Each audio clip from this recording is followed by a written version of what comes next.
Hello, Canucks fans. Welcome back to another episode of Canucks Conversation, brought to you by Bet365. Okay, it's a Canucks game day, but it's not what you think. And I know you all know this. The Canucks didn't qualify for the Stanley Cup playoffs, as you might have heard by now. But the Abbotsford Canucks, red hot Abbotsford Canucks, coached by friend of the show, Manny Malhotra, are in the AHL playoffs, and they kick off tonight their series against the Tucson Roadrunners.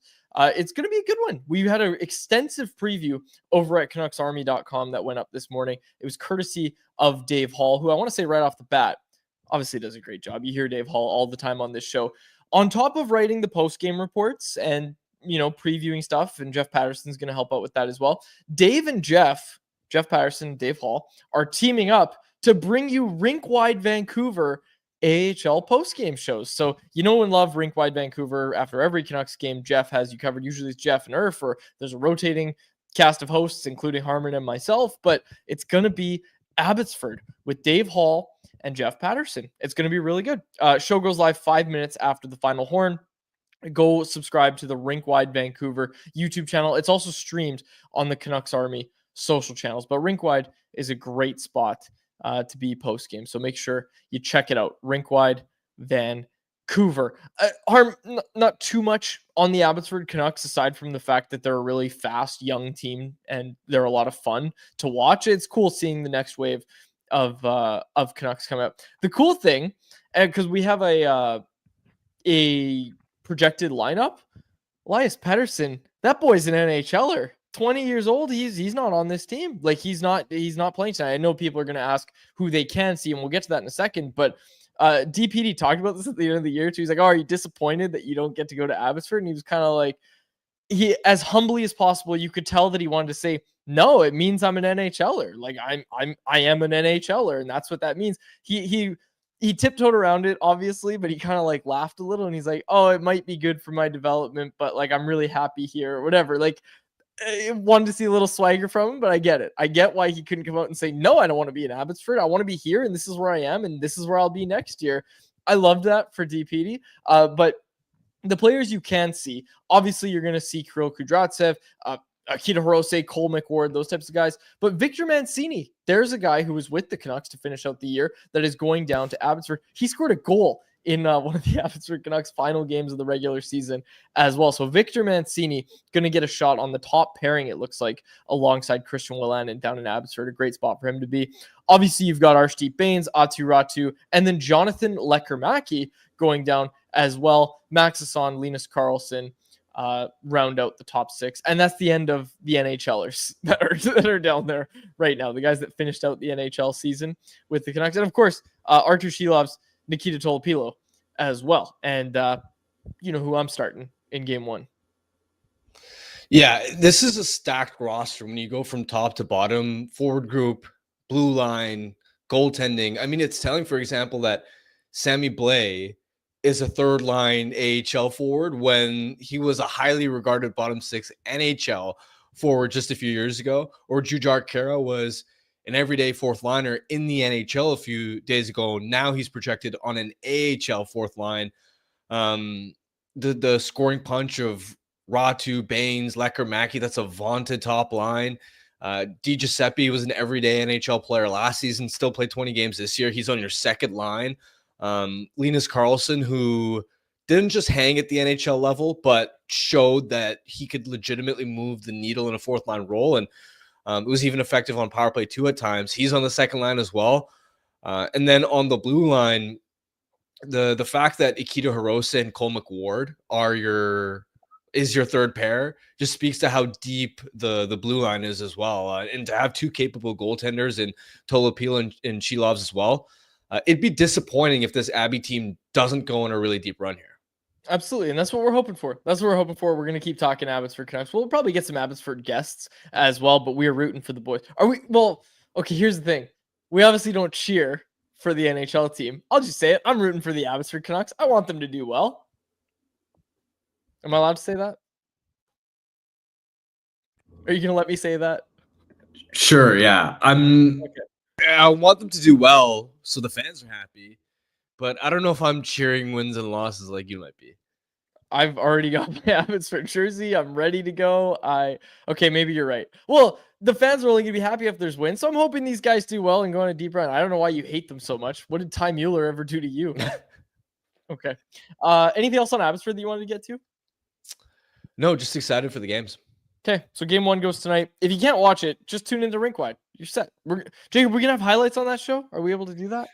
I don't know. We'll see. Because generally the way we do it is when we produce Rinkwide, we pull what goes on Canucks Army socials. So I'll have to touch base with Robert Munich, the Nation Network social media guy that does all of that for Canucks Army. And if we're able to get any Abby highlights onto social media, we'll definitely get them onto the show. How can people watch it? This is a conversation in the chat. AHL TV is $16 a month, right? Yeah. I also pointed out there's some totally legal, like 100% legit sites that if you pop a few ad blockers on, you should be okay to watch from. Or you can just go to Canucks Army and read the Farmies, which is what I want everybody to do. And then go watch Rink. You know what? Read the Farmies while you're watching Rinkwide Vancouver. That is perfect. That's the perfect way to consume that Abbotsford game, in my opinion. Okay. There's some good anyone else is coming in. Let's get to this one right away from LC250 because we're going to do Family Feud and we're going to do anyone else a little earlier. LC250 said this: is there any correlation between the AHL affiliate team success leading to NHL team success? Any stats to prove or disprove that? I've always been curious about this, Harm. Do you know if there is any real correlation? I don't have the stats to prove it necessarily. Anecdotally, I'm not sure that statistically, I'm not sure that there would be a huge correlation, but anecdotally, I do feel like it makes a difference. Think about the success that the Penguins had under Jim Rutherford when they won those Stanley Cups and how crucial Wilkes-Barre was and how many young guys like Jake Gensel, Brian Rust, on and on developed through the AHL farm system, arrived with Mike Sullivan in Pittsburgh and then became impact depth guys. I don't know that the AHL is necessarily going to give you a ton of – it's not like you're going to mine a ton of stars out of there unless you send your top prospects there. But in terms of your supporting cast and having guys plug in on third pair roles, bottom 6 spots with your forward group, it is a huge asset. And I mean, look at the flip side, the Islanders are an organization where their AHL affiliate has just been awful in Bridgeport. That's been a massive struggle for them. And it's no wonder that the Islanders have generally struggled to develop some of their prospects down there. They haven't had a lot of impact depth guys emerge from the AHL. So I'm not sure you'd get a statistical correlation just because it's not as if there are a lot of stars coming out of there, but it makes it anecdotally a big difference to your depth when your AHL system is able to consistently develop bona fide NHLers. And Jacob pointed this out in our private chat as well. Hershey has been an AHL wagon for a few years now. And of course, Washington went on to win the East. And they've got some impact players from that Hershey team in that lineup right now. So it's interesting. And hey, you're always going to watch the AHL team when they're this good, right? Because look, we just said it. Basically the entire top 6 was the Canucks bottom 6 to close out the year, and some of those guys were even in the Canucks top 6 at the NHL level. So they're names people. They're names that you know, and of course names that you have a vested interest in, like the Jonathan Lecker-Mackey's of the world. And hey, Atsu Ratu, he finished the season really strong. What can he do in the AHL playoffs here? Certainly something we're going to be watching and talking about. Game 1 tonight, game 2 tomorrow night, and we will be back on Friday to break both those down. Hopefully Dave Hall can join us on that show. And I said it yesterday, we're also going to be joined by Kurt Milosky of the Vancouver Warriors. Maybe a 2-guest episode. We don't know. But he's going to join us as well on Friday. Maybe Dave Hall will join us on Friday as well. Okay. Ready for Family Feud? Yeah, let's do it. Let's do it. Let's get to the feud.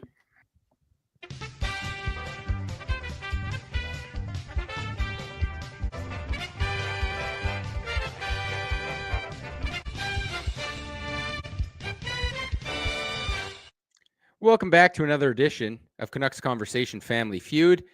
Guys, I'm going to be honest, it's a really easy one this week. I was hoping it would be tough. I was hoping I could stump you guys. This one could be like a 300-point week if you guys perform up to your potential. Last week, for those who missed it, Harm with an unbelievable second round, got every single number one answer, got the win. I don't think Harm's going to have that much pressure on him this time around. All right, for those of you who are new, Quads is going to go first. He will have 25 seconds on the clock. His time will begin when I finish reading the first question. David, if you can't think of an answer, just say skip or pass, and we'll come back to it at the end if we have time. Sorry, I just had to stall a little bit while I got a few more things ready, but I'm good to go. Are you good to go? Let's do it. All right. Not including DPD, and we just talked about this. He feels like he's locked into an NHL spot. Which Abbotsford call-up is most likely to make the NHL team next year? Jonathan Lekramacky. Name a former Canuck known as a great defensive defenseman. Matthias Oland. Name a former Canucks broadcaster. John Garrett. Name a Canuck past or present from Russia. Andrei Kuzmenko. Name a Canuck who went on to be a head coach / executive. Alex Bros. Good work. Oh, wait. Although I think you just realized your mistake there at the end. All right, flag Harmon down. I'll tally up your score. I just wanted to make it close. I thought that might be fun. Okay, Harm. Jacob opened by telling us it was going to be an easy survey, and then I butchered it. I don't think I got that many points. So he was like, oh, Harm's going to have a really easy path to victory. We're going to need you to clutch up, buddy, and really, really listen. Actually, I shouldn't say that. I'm not allowed to give you any hints. Usually I wouldn't even be able to talk You know to what, Quads? I will say you got lucky that even with your answer that was definitely incorrect, it still got you a point. Happens. That's awesome. It happens sometimes. That's great. You got to 97. Oh, so okay. Almost, Okay, you're almost you'll be halfway good, there. Harm. There's some number ones on the board. Yeah. Harmon, you're going to have 30 seconds on the clock. Your time will begin when I finish reading the first question. If you can't think of an answer, say pass. We'll come back to it at the end. If you give one of Quad's answers, I will ask you to try again, and you'll also hear the buzzer. Are you ready, Harm? Yeah. All right. Not including DPD, and as we just talked about, it feels like he's locked into the NHL team for next year.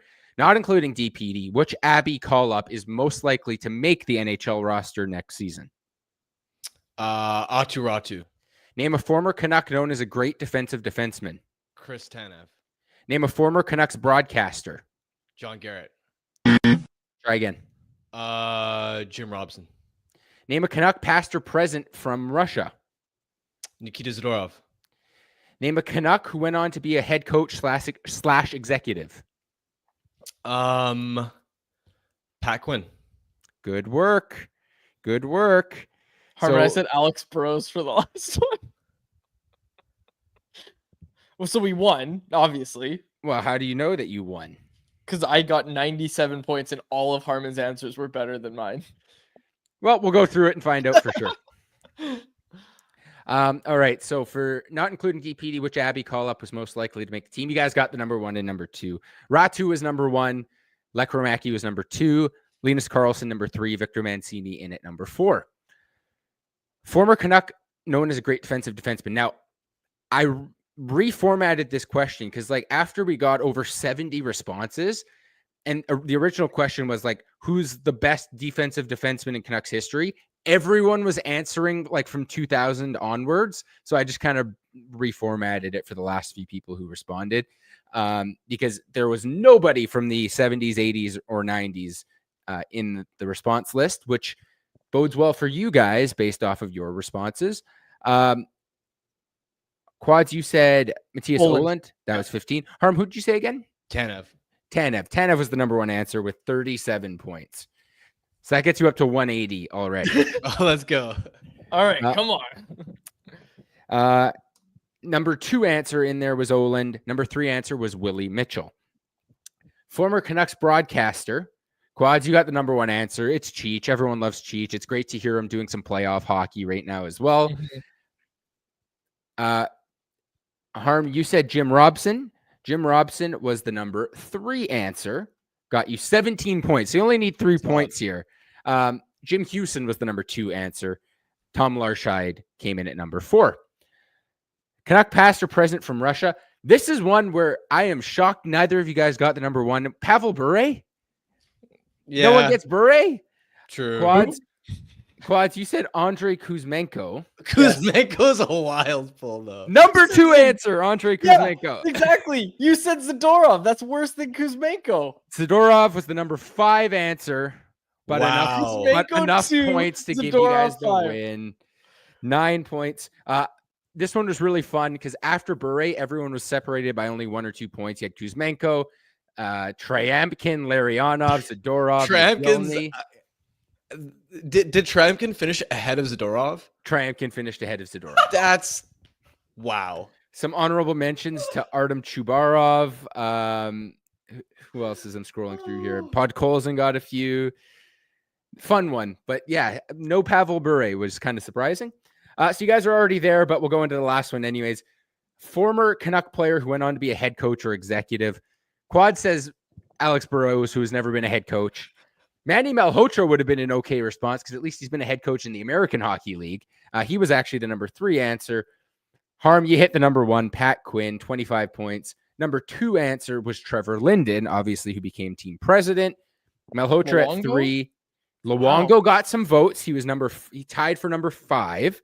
Wow. And Cam Neely was in at number 4. A lot of people taking that, hey, and with Luongo and Neely, it didn't say you had to be a Canucks executive, just had to be an executive. Like I said, easy work. You guys got to 231. Harmon clutched up once again, 134 points for him out of the 2 spot. Another win. We don't have the next survey ready quite yet, but by our Friday show, it should be good to go. Excellent. Let's Great go. work. Great work, Harm. Great work. All right. Let's get to anyone else, which is brought to you by the Vancouver Canadians, who are back on the road this week, but they're back at the Nat on Tuesday, April 29th for a homestand versus Hillsborough. Check out the nooner at the Nat on Friday, May 2nd, a great excuse to get the weekend started just a little bit early.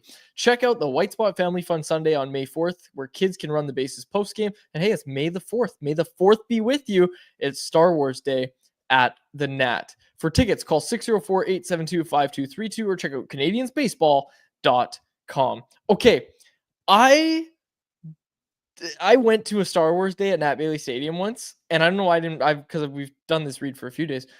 I didn't remember this, but I went to a Star Wars Day, but I didn't know it was Star Wars Day. So I was like waiting outside, and there was just this guy in a full Darth Vader costume.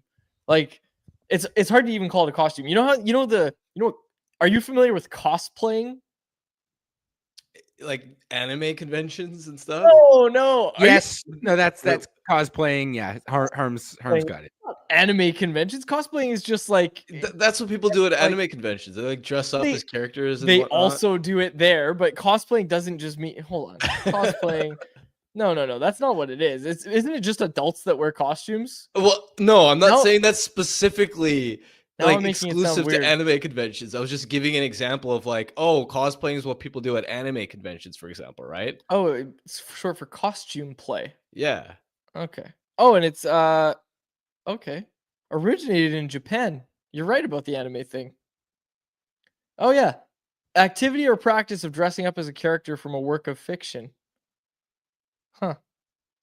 Anyways, what I was saying is some of those costumes are so realistic, right? And this guy was wearing, like, I was like, was that in the movie, that costume? Because he was at Nat Bailey Stadium, he was wearing the Darth Vader costume, and it was crazy. It was crazy to see. I don't know where I was going with that, other than the fact that I didn't realize it was May the 4th and that it was Star Wars Day until I saw Darth Vader approaching me. Okay, so check out the Nat. Check out Nat Bailey. And before, you know what, I started anyone else, and I should also mention Greta. I forgot to do that before. I apologize. Greta Bar, YVR, great spot for all games, no matter what game, playoff games. Could we get Greta to turn on an AHL game? I bet we could if I really tried hard. But if they go to a Calder Cup final, maybe we'll be able to do that. There you go. So great spot for playoff games. You got the baseball games as well. They've got a ton of TVs around. They've got the arcade games. They've got the bar. And of course, they have the iconic street food menu. Make sure you get the smash burger, folks. It is delicious. And the mac fries. That's what you do. Get the mac fries on the side. Very, very good. Okay, Greta Bar, YVR. I wanted to get to this right off the top. We actually have a few anyone else's about this already. PWHL, first expansion franchise in PWHL history, going to Vancouver. Now, I'm not going to have fun with the fact that they got a practice facility before the Canucks did. But it was announced that they are going to play out of the Pacific Coliseum, which we had heard rumblings that the Coliseum had gotten upgrades done to it. Now, Harm, you know I'm a North Burnaby kid. That's just right over the border. I can cross that no problem. I grew up watching games at the Pacific Coliseum, and I am so pumped to have hockey back in. Have you ever watched a hockey game? Like, did you ever get to watch a Giants game at the Coliseum when you were a kid? Yeah. The sounds in So that good. building, and Jacob can So speak to good. this too. Jacob did a lot of junior hockey stuff, back in the day. Just the sounds of hockey in the Coliseum are so good, and they've done upgrades to the ice, to the boards, to the the roof as well. Got an upgrade. Like I think cannot so. wait. I was in there- Wait to hear that. Yeah, I was in there for a concert, like coming out of COVID, and like all the washrooms on the concourse had been redone. Like they'd kept up with the facility even after the Giants left. And I think, as you can see on the tweet here by Noah Strang, there's even more upgrades coming to both the Coliseum and the Agrodome. It's going to be so good. Like, even if you're not a fan of women's hockey specifically, like it will be such an awesome experience and atmosphere at the Coliseum that it's worth buying tickets. I don't even need to see who's on the team. I don't need to see who they're playing. Just going there to support another professional team in Vancouver playing out of that arena. I'm so excited. I don't mean any disrespect by this, but I would watch like a Bantam game at the Pacific Coliseum. I just want to watch hockey at the Coliseum so bad. And I'm very, very excited about the PWHL getting a franchise here. And that's the thing is I'm going to go buy tickets and I'm going to go watch a game there. I can't wait. And look, here's the other thing, Harm. We just talked about it. There hasn't been hockey at the Coliseum in a long time. They're the only tenant. Like that mattered a lot. And that, Jacob, correct me if I'm wrong, but from what I heard, like they're the only team in the league that is the only tenant of their building. Yes, because some teams share with like universities. I know in Toronto, they play out of what is the former Maple Leaf Gardens, but that's also shared with Toronto Metropolitan University. And yeah, I believe this will be the first team in the league that has their own arena for 100% of their games. I think there might be one of the teams that has like a small arena that they use by themselves and they share an AHL arena for bigger games. That might be New York. But regardless, like this is a 15,000 seat arena just for this team. Yeah. I can't wait. And the Coliseum's great. Look, right off the highway, no driving down First Ave, no having to get in on Terminal. You get to drive through beautiful North Burnaby, the highway, whatever it is, how you get there. Pacific Coliseum, great spot. Honestly, I wish the Canucks would move back there, but I'll save that for another day. So PWHL team name predictions. The colors were, what were the colors, Jacob? It was announced that they're going to be light blue and cream. Is that it? Pacific blue. What the hell does Pacific blue look like? I would imagine this blue that's in the graphic that they posted. Well, that doesn't help the podcast listeners. We need to describe the blue. It's maybe a shade lighter than the Vancouver Canucks blue. Okay. You know Pacific Blue Cross? It looks just like that logo. That's Pacific Blue. The Pacific Blue Cross logo is in Pacific Blue, it looks like. I feel like Pacific Blue Cross is even lighter though. They're blue. I think it is lighter than the one on the graphic. Yeah. The one on the graphic isn't the color that they're I'm looking at the logo on the graphic, the placeholder logo. I would imagine that's going to be the shade of blue. So it's almost like St. Louis Blues blue. All right. Yeah, that's a good way to put it. Describing colors on Canucks Conversation. Team name predictions. What are we liking here? What are we liking? Okay, what are the other team names? This will help. Let's try to predict. I'm not saying just come up with one that you like. I'm saying come up with a name that you think is going to actually be the name. And the way to do that, you look at the other team names, okay? So we've got the Boston Fleet, Minnesota Frost, Montreal Victoire, New York Sirens, Ottawa Charge, and Toronto Scepters. Now, here's the thing. 6 teams. Vancouver, I keep wanting to call them the Canucks. They're going to be the 7th. Vancouver's going to be the 7th. So we need to make a note that 1, 2, 3, 4 of the 6 teams that exist right now don't end in an S. So that's obviously very common in the NHL, but we might not see it with a PWHL team name. So keep that in mind when you come up with a name. I haven't seen too many name suggestions yet. One that I saw was Rain. I don't know how you guys feel about that. Rain's good. Yeah. RAIN? or REIG. Yeah, like are we talking royalty or downpour? I saw downpour, but I guess either could work.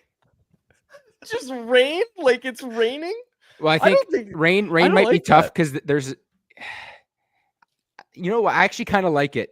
I kind of like What? it. I kind Rain? of okay. It- I it's got- it's understand It's got, like how, the like- worst weather system. I understand how stupid it sounds on the surface that like rain really, but if you're I don't know, part of me doesn't hate it. Let's get all the bad ideas out of the way first. That's a great idea. Dude, Rain would be an awful name. I like Rain REIGN. Well, it can't be that because like there's an AHL team called the Rain. There's a women's soccer team in Seattle called the Rain. I don't think they would do it, but if you spell it differently and it's still pronounced the same way, I don't know. I thought I would hate a name like that, but I'm with don't Jacob. like I that. thought I would I hate don't it, like but that. I didn't. I'm not saying I love it, but What about like the Storm? I don't know. Storm might we work. don't really get It's way storms cooler here. than Yeah. rain. Okay. I'm sorry, but just because it rains in Vancouver, we're gonna call the team Rain. Rain is the dumbest name. It's not a very threatening. It's not threatening. It doesn't cover any of the bases of a good team. Who wants to be called the Rain? What are we talking about? Call yourselves the Tide, whatever you want. Tide might work too. Calcio Rico, the Vancouver Atmospheric River. There you go. There's a name. I don't know. You could be like, oh the yeah, Drift. that's right. And Cali Canuck knows Seattle Storm is the WNBA team in Seattle. So you don't want to do anything that's too similar to Seattle, right? Like differentiate yourself there. I don't know. A lot of names I can come up with are just kind of they're taken by other places, but I don't know. You're co-signing rain is what I'm hearing. I'm not co-signing Rain. My vote is to go with like the Tide. I think that's a cool name. Vancouver Tide. Just don't call yourselves the Tides. Tide Pods? Tide Pods. The Vancouver Tide Pods. Off the rails here. Here's one. Big Hog Hockey saying Vancouver Millionaires. The Canucks would have to sign off on that because they own the rights to the Millionaires. Tsunami. There's a good name. Vancouver Tsunami. That's pretty Rajcraft good. throwing in the Voodoo. Look, all we need to do is look at the chat. The chat coming up with much better options than what we came up with. The Voodoo, obviously the roller hockey team. The Vancouver I kind of Light like Drizzle. Tsunami. Tsunami. I like Tsunami too. I like Yeah. Tsunami. Yeah. I think it's got to be water themed, but based on the colors, based on Vancouver, like I think Ooh. something nautical or water or weather themed is probably where they're going to go. Vancouver Rockies. Hachiroku came up with that one. I like that. Sean Barber saying Vancouver Riptide. I like that a lot. Okay, yeah, these are a lot better than rain. I'm not gonna lie. What the hell are we talking about with Rain, fellas? Like, come on. Rain is like the worst name we could possibly come up with. These are great. Here's one I really like from Big Hog Hockey. He said Vancouver Canucks Army. There you go. Yeah, I feel like that one probably won't take off, unfortunately. I won't sue them. If they call themselves the Vancouver Canucks Army, I won't sue them. So they have my word. Actually, legally they don't. Just throwing that out there. Okay. Yeah, I'm excited to watch hockey at the Pacific Coliseum. Anything else on the PWHL announcement today? And there's going to be more information coming out. But that's all we have today is that they're getting a franchise. And honestly, PWHL doing it right. They announce it. The team is starting play next season. PWHL season is still going on right now, and they still have playoffs to do, of course. But they make the announcement, and they announce that the team's starting next year. And they should have all their branding and everything figured out, and they're going to be ready to play next year. I'm so tired of these announcements where it's like, oh, yeah, so you're getting a franchise in 3 or 4 years. Come on. And then you start playing. Looking at you, Utah. You start playing, and you don't have your name figured out. Come on. Just stop. And honestly, I don't want to go off on too much of a tangent, but I'm excited that they're actually going to play next year. And yes, that they get a practice facility, which is really funny in its own right. Because like, why couldn't the Canucks use the Agrodome? We know the answer to that. It would need significant upgrades to be NHL caliber. But still, the fact they got a practice facility before the Canucks, there's something funny about that for sure. Hey, who owns the franchise? Do we know that, Jacob? So the league is actually their structure is a little different. There's one ownership group that owns the entire league, and franchises are then awarded. Oh. Like there's no individual team owners. There's individual team like presidents or CEOs or whatever. I believe the ownership group is headed up by one of the principal owners of the LA Dodgers, if I'm not mistaken. So who fires GMs? It'll be whoever the league appoints to run each team, right? So How do I get this job? Dude, could you imagine running a league where you just CEO clause that has a way better ring to it than owner clause? Could you imagine just getting to fire whatever GM you don't like in the league? Like, who would you fire in the NHL right now? I can think of 3 off the top of my head. Like, come on. And I know you don't want to do that exercise. You talk to a lot of GMs, so I won't list names either. But that's a great job, getting to fire GMs when they don't do a good enough job. Yeah, and you're not accountable, right? Oh, that's amazing. Yeah, so it's Mark Walter, who's the principal owner of the LA Dodgers, and he is the owner of the PWHL. Book Mark Walter. I have a business proposition for him. Yeah, I don't think we're gonna land Mark Walter, unfortunately. We could try, but I'm not making any promises that the guy who operates a firm worth more than $325 billion is gonna come on to Canucks Convo. Tell him we'll pay him. We'll flip him. Yeah, 100. We'll give him our premium guest rate that we reserve for Jeff Paterson. We'll give him $100 for his appearance. Okay.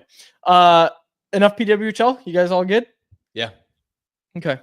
What else is in here? I wanted to note a couple of, or just one main observation, and it's not really anything groundbreaking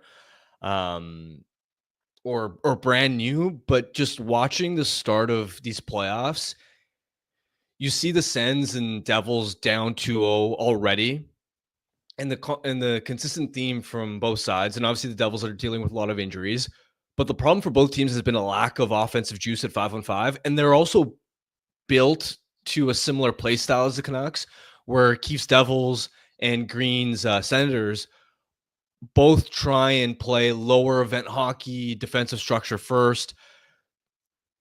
And it's just so striking to me how those teams, which already have more offensive weaponry than the Canucks have right now, are still so short on offense, right? So you look at the Sens, and they've got Stützle, who was 80-point player this year. He's had a 90-point season in years past. He hasn't reached 100-point status before, but he's been more consistent than Paterson. You're essentially looking at Paterson and Stützle as roughly comparable first-line centers, where they're good, but they're not in that elite stratosphere.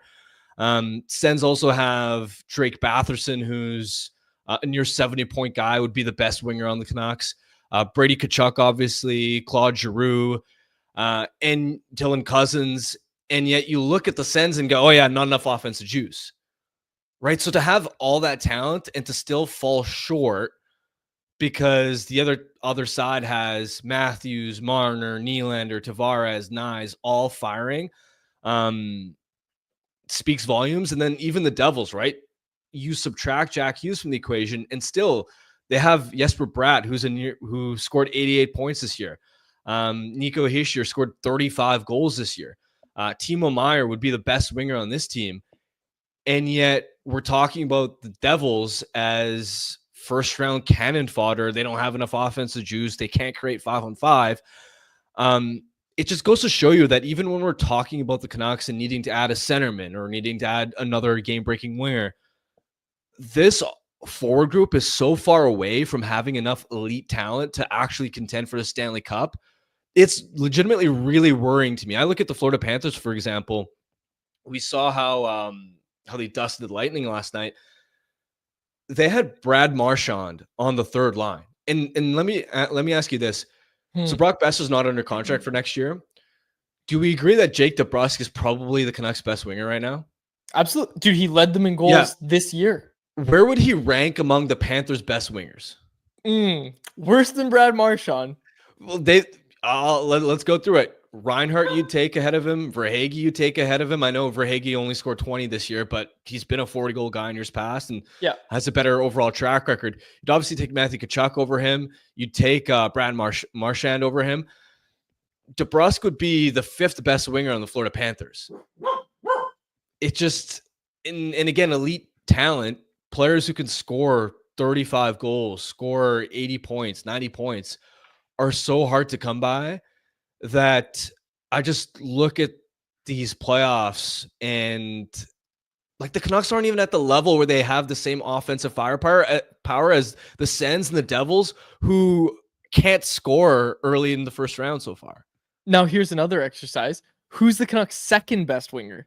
Take Garland. that guy. Yeah. Take that guy and go look at the Panthers. Like Garland's a great fourth liner on the Panthers. Look at those playoff teams. And Harmon, the interesting thing about this, and I'm glad you brought it up. The interesting thing about this is that when they were in the playoffs, you remember the conversations we were having? We were like, okay, like they're still a piece or two away from being a cup contender. Like you looked at the other teams, how you looked at the Panthers who got it done. You looked at those teams and said like, okay, like they have more. Obviously with McDavid and Draisaitl in Edmonton, we were talking about, okay, Edmonton has the game breakers that the Canucks don't. And that was at that time. And now you don't have a first or second line center. Like now the Canucks don't even have JT Miller.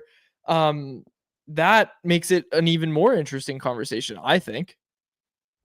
Yeah, and again, this is where for me, I can see a path for the Canucks bouncing back and making the playoffs next year. But as far as actually contending for a Stanley Cup with the remaining term left on Quinn's contract, I don't know, man. I don't know if it's possible. It would take everything going right.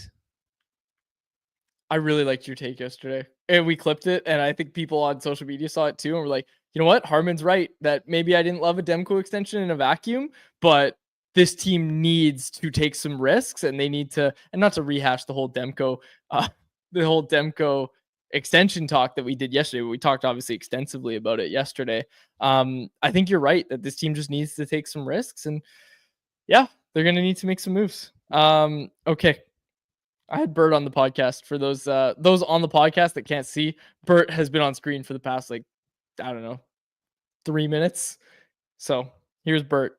Anything else that you guys wanted to get to? We're going to get to Jeff Paterson in a second here and then close it out. And obviously we pre-recorded Jeff Paterson as we mentioned, but anything else? No, Bert is so cute that he's actually distracting me. I don't want to talk about hockey anymore. Fair enough. He just got a haircut. He smells really good. And we went to the park before the show today. If I say the word park, he like kind of gets excited. Perks up. Yeah. There he is. He's looking right at me. Okay.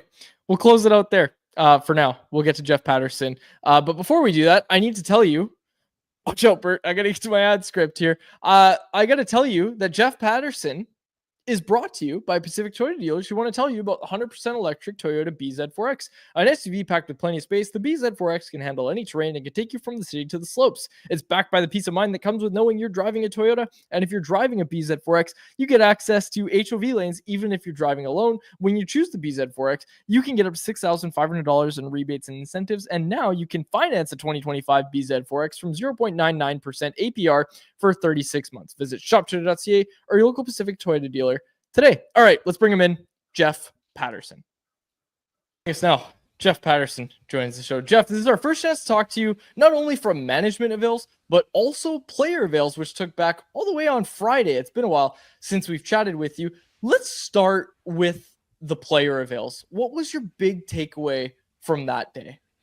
I can't even remember anything that happened on Friday. I'm sort of bamboozled by everything that Jim Rutherford had to say on Monday. That Friday seems like about 6 years ago now. And honestly, there really wasn't anything explosive that came from the players. I didn't think Rick Tocchet obviously had a few things to say that have, carried into this week and the uncertainty around his situation. But from the players, I wanted Elias Pettersson to win me over.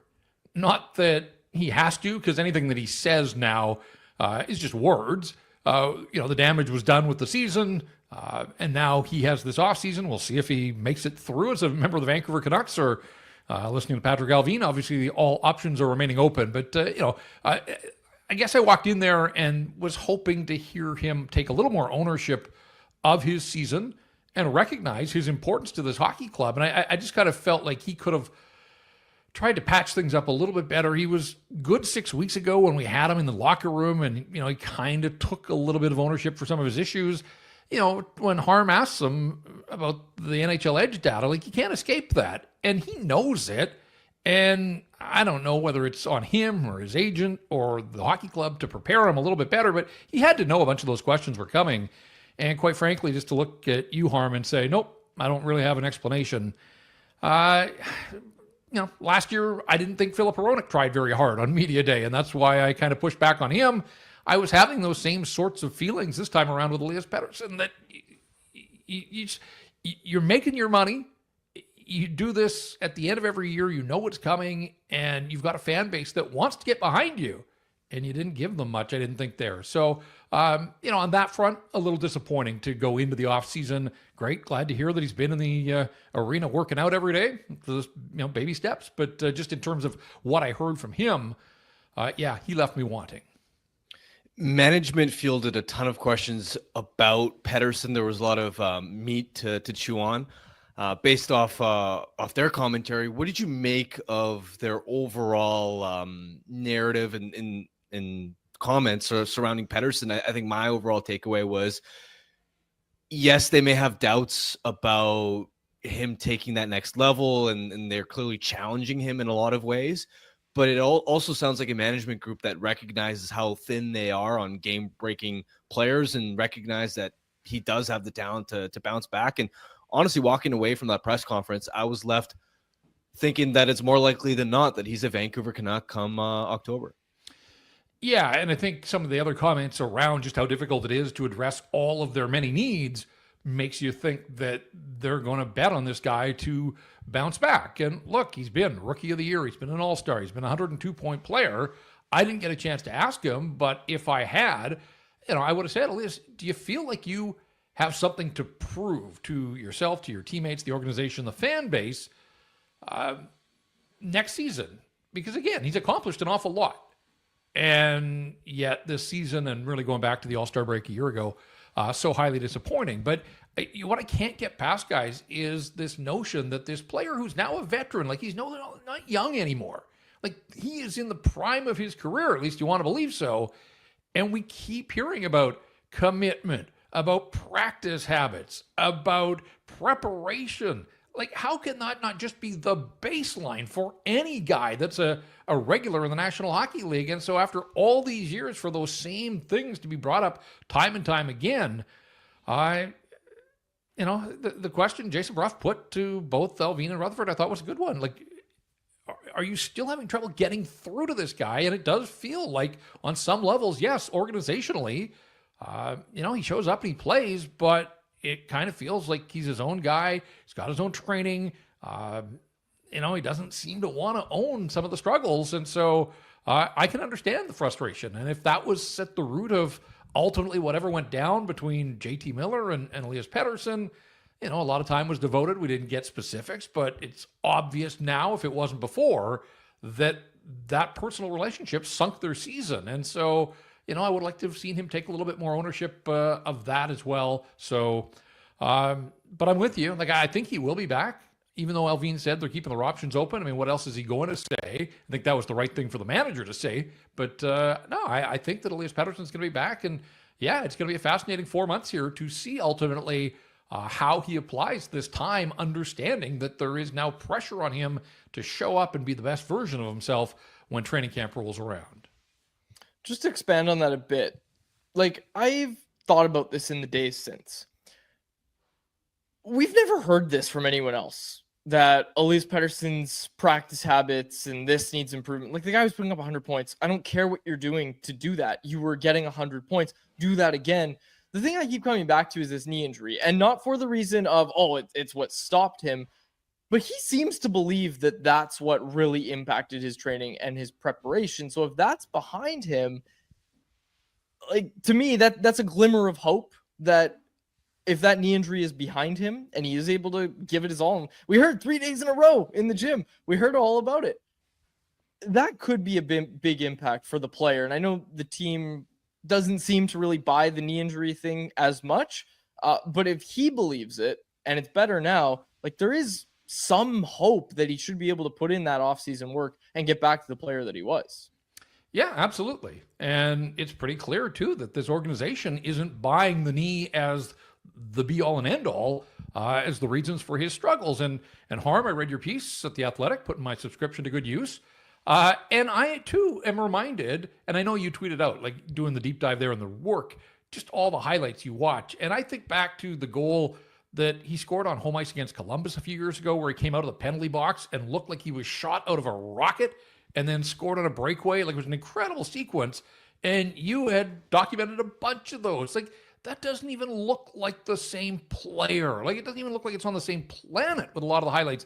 And so when he scored on that one-timer against Minnesota late in the season, like, to me, I thought, all right, like, that's a goal that we just haven't seen him score in forever. Like, I was encouraged by that. And I thought maybe that would be positive reinforcement for him, that he could score that goal a bunch more. And yet, well, we didn't see it. And then obviously we didn't see him for the final 15 games. So, a disappointing season came to a disappointing close with him on the injury list with the oblique.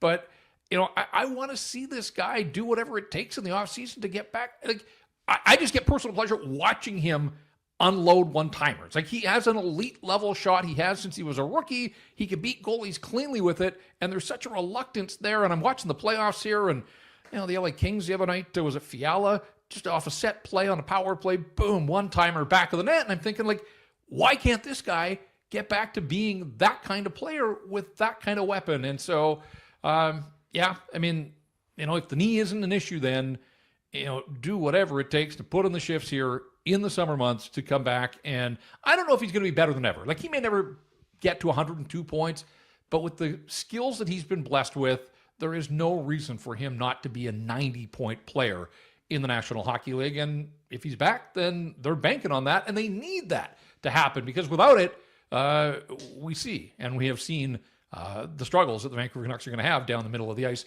not knowing what their plans are and how they're going to address some of the other areas of concerns here in the offseason. But man, they just need that version of Elias Pettersson back in the baddest way.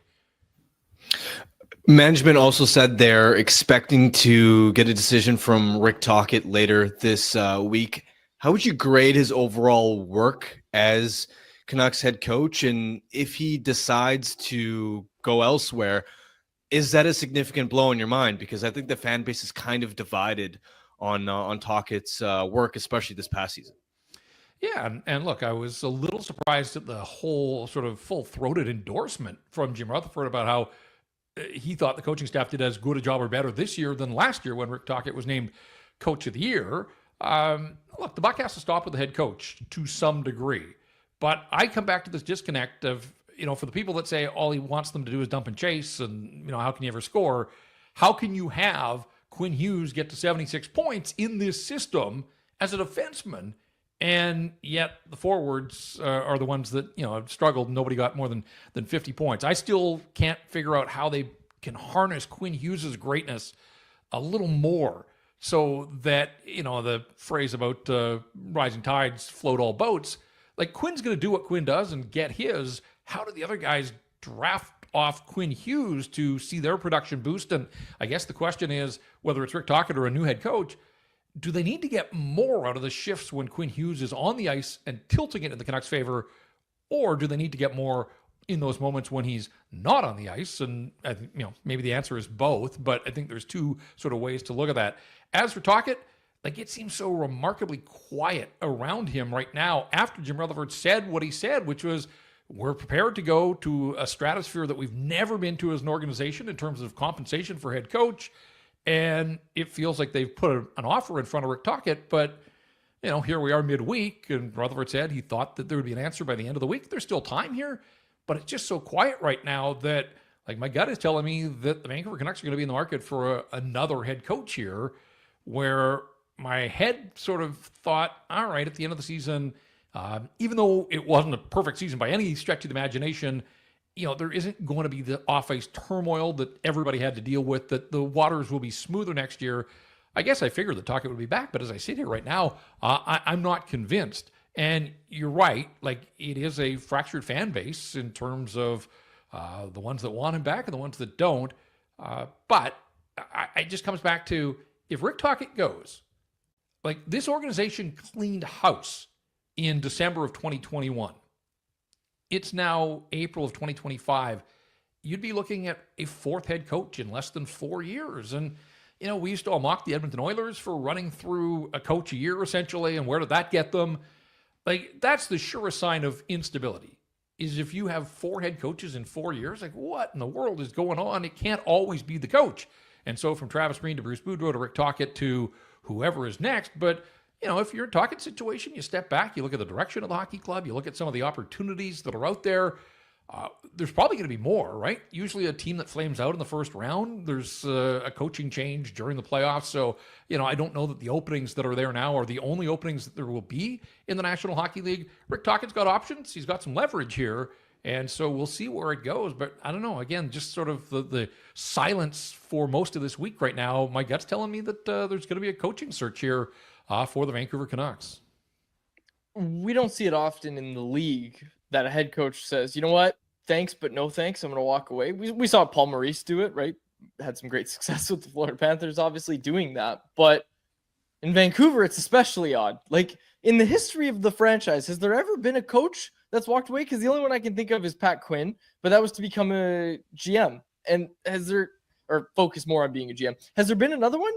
I don't think so. Certainly not in my years covering this hockey club, and that goes back 25 years now to Mark Crawford and on to Alain Vigneault. And Torts, obviously Willie D never worked again in the national. Well, no, I shouldn't say that. He did work in the National Hockey League again briefly, but no, it's a unique circumstance, certainly. But I think it speaks to, and is it tied to Quinn Hughes and his future here? And is Rick Tocchet taking a big picture view of if he locks in as the head coach here and Quinn decides to move on, where does that leave the Vancouver Canucks? So, it's a tough one to figure out. I can sort of see it from both sides for Rick Tocchet. I mean, there are only 32 head coaching jobs in the National Hockey League, but I think he is pretty confident in his own abilities, even if he doesn't have the track record in terms of wins and losses as a head coach.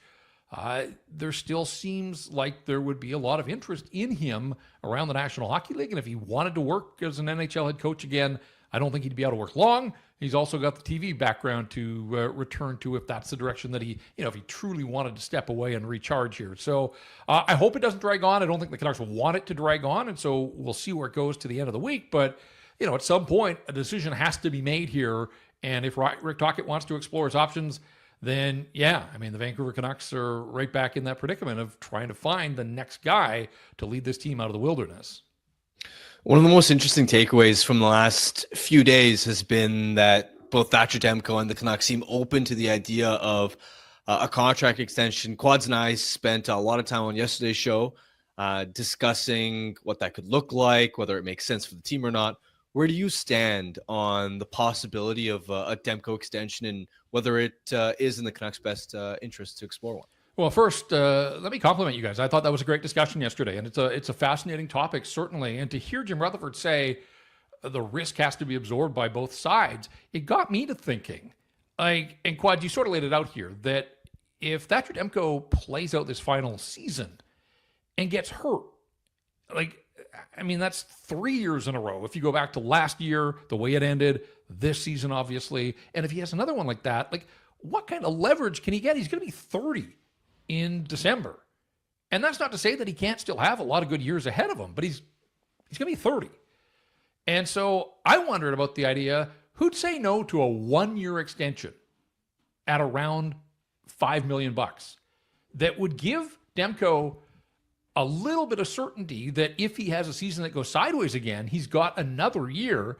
And if he is able to use next season to get back to his form, he could then negotiate a longer extension at this time next year, knowing that he'd still have $5 million, it's a nice insurance policy to have at the very least. Now, that said, players generally don't do 1-year deals, but he's a unique circumstance here.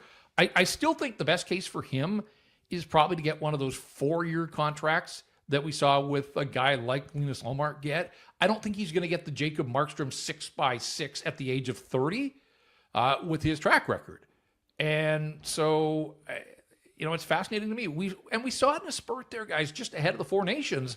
He had that 2-week run where he looked like old Demko again, and you got excited that, this team might have their guy back, and then got hurt in that final game before the Four Nations and was out 6 weeks again. So, I'm leery to commit to him without seeing the better part of a full season where he can A, stay healthy, and B, deliver at the level we know that he's capable of. Now, does 40 starts bring out the best in him? Is less more for Thatcher Demko? You've got Lankinen, You've paid him, you've committed to him, he's going to get his starts as well. So it really does feel like it's going to be a job share if they're both here next season. And I do wonder if, if Thatcher Demko has to look at it that way, that for next year at the very least, if he's here, that he has to be prepared to be an every other game kind of starter and try to make that work to the best of his ability, and in so doing, help the hockey club. Because the last thing that he can afford is another season that goes sideways due to injuries. So another guy that has to have a big offseason here and, train properly. We heard some of that from Jim Rutherford.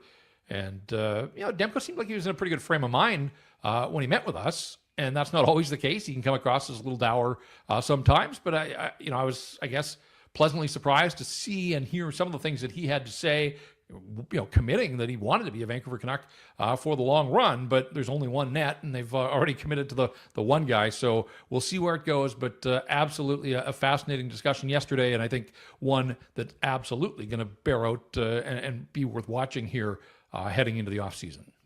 We're going to have a lot more discussions with you throughout the offseason. So Jeff, for the first one, I think we nailed it. Thanks so much for doing this today. And we'll catch you on Abbotsford rink-wide games as well.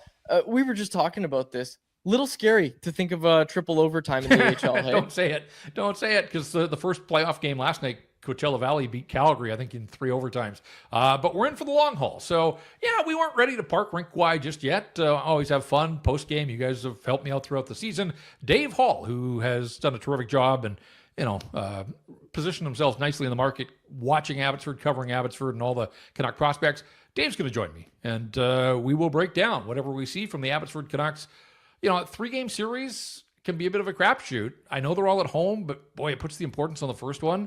Like, you get the first one and you've put your opponent immediately on notice that they could be eliminated. But the flip side is the same thing happens if you fall in game number 1. So, we'll see what's going on. They're playing well. They head into the playoffs on a 3-game win streak and 16-1-1 in their last 18. All the guys that touched the NHL this year, back from Manny Malhotra. He's got all those options, and so it's going to be fun that way to watch and see what happens with the Abbotsford Canucks. And so, we thought, why not? We'll fire up rink-wide the Abbotsford edition after each of their playoff games, and hopefully it is a lengthy playoff run in the Fraser Valley this spring.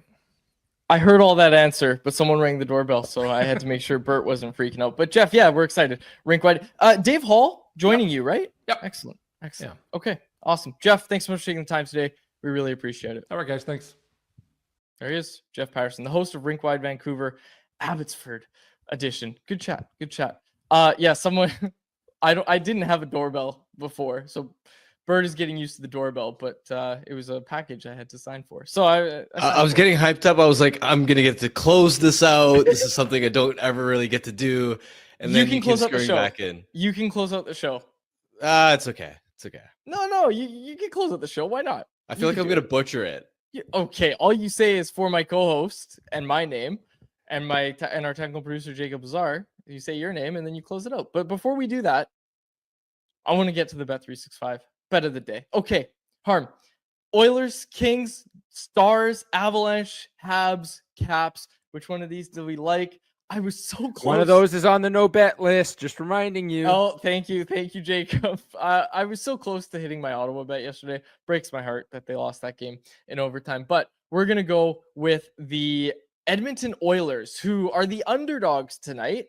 I like their chances of bouncing back. They're really good in game 2s, not so great in game 1s. So I think historically that helps us. I'm going to go with the Oilers money line. Oilers money line, you can get it at plus 105 over on Bet365. And if you want to get in on the action for the Stanley Cup playoffs, Bet365's got you covered. From game props, player props, totals, and the money line, you can even bet on futures like series winners, conference champions, the Stanley Cup champions, and much, much more. Whatever your bet is, it's never ordinary at Bet365. Download the app and get in on the game, an official partner of the Stanley Cup playoffs. Must be 19 plus to play.